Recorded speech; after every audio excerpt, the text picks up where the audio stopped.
ఇదొక్కటి చెప్పకుండా ఉండలేకపోతున్నా. నేను చచ్చిపోతాను అంటాడు మా ఇద్దరితో. మేము అలా చూసి ఊరుకుంటాం. మేము నేను చచ్చిపోవడానికి వెళ్తున్నాను నేను అంటాడు. వెళ్ళన్నట్టు చూస్తాం.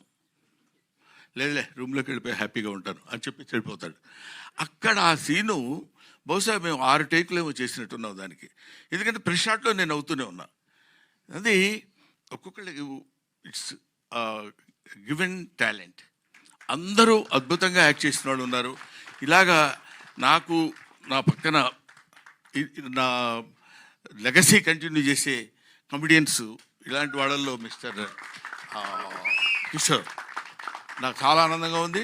కిషోర్తో నేను ఇలా మాట్లాడటం నాకు ఎంతో గర్వంగా ఉంది. ఎందుకో తెలుసా, ఒకప్పుడు ఇతను నా డైరెక్టరు. ఇప్పుడు ఎందుకు